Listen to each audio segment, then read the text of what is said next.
my bright-eyed girl, my bright-eyed girl, my bright-eyed girl, and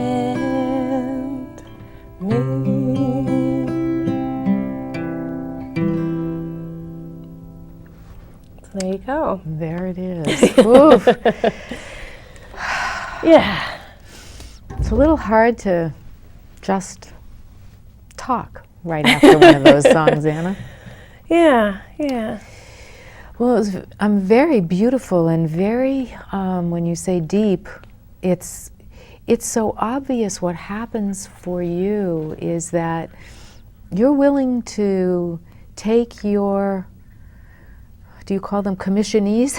Sure. The people who commission songs with you to really, you put words to what must be either their literal feelings that they express with you, or what you intuit that is going on very subterranean. Most people would not be writing, I can't quite imagine that he said those words to you.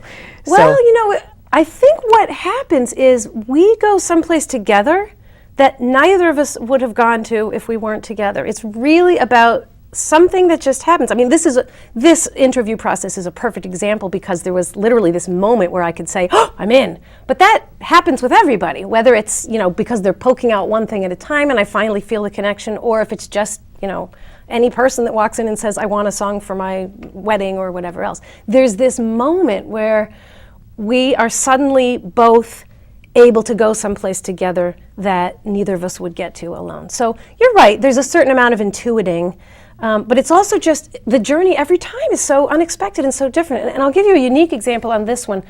At one point he said, I think I was asking him about courage and, you know, how you sort of gear up for this. And he said, I can't put words on that, but I can send you to a website about a letter that I think it was a Civil War, a man in the Civil War, I think it was the Civil War, wrote a letter to his wife the night before he died, and he was pretty sure that this battle was going to happen. And a few of these lines are directly from that. My courage does not halt or falter. That was this line from many, many years ago that he said that, you know, that piece of it, what we're catching there is better said by somebody that lived a long time ago. So, and that's always interesting to me because I'm always looking for those sentiments that are larger than this one moment, that echo across time. So a man facing his death in battle, thinking about his wife, and a father facing his death, thinking, you know, talking to his young daughter. There's a vibration, basically, that was similar for both of those, and then it just opened up this whole world of things. Yeah. So you're saying that you bring something, the person who comes to you brings something, and that there's something that happens in the process. It's like an alchemy, you know. There's just this kind of, if I'm very carefully listening to him and I'm playing something back, so is this what you're saying? Then he sort of, that's close, that's not quite it. Let's, you know, play around with it a little bit more. So you've just said, I guess, what I was trying to say, and that's that if I'm paying close attention. And that's the piece that every time we talk, I'm captured by, that you're paying close attention. And it's not just rapt attention, it's a kind of therapeutic attention, compassion attention, empathy attention. It's something huge. And that's, you give them a song, but you give them something that's a very rich, textured, deep song. Well, that is my hope. It's nice to hear that sort of echoed back. And I think, I hope that's true. I mean, I hope that what I'm able to do in terms of my focus on them is to really amplify something that's there. And I was thinking a lot before doing this show about, you know, what is therapy? You know, you talk to lots of different kinds of therapists that come through here, and I think every one of them might give you a different answer. But I'll tell you what I think as it relates to this.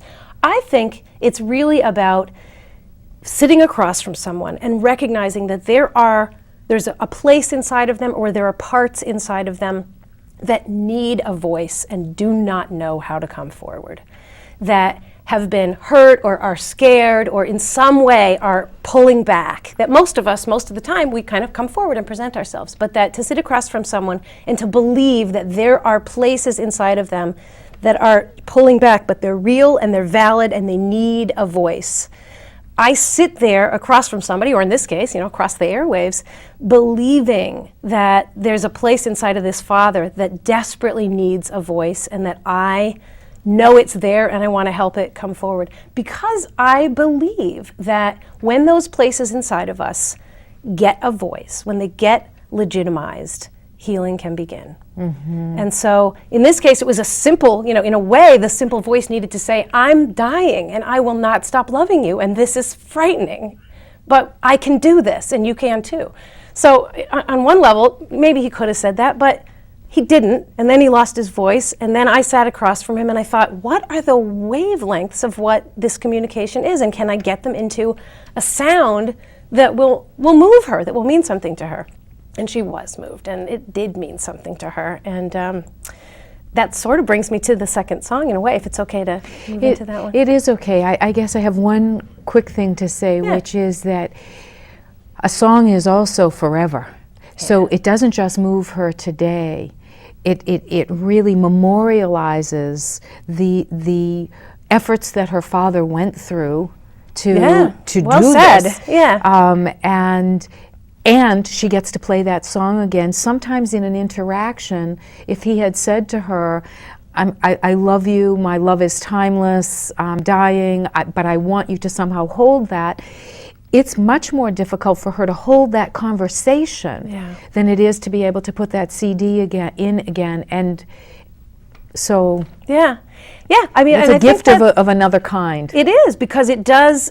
I think this song will mean different things to her at different times. And I think on some level, he and I were both very conscious of that when we were creating it. What the 20-year-old woman will hear in this, what the 40-year-old woman will hear in this, is different than what the 10, 11, 12-year-old girl will hear in it. And good for you for knowing that ahead and for creating the song that way. Yeah.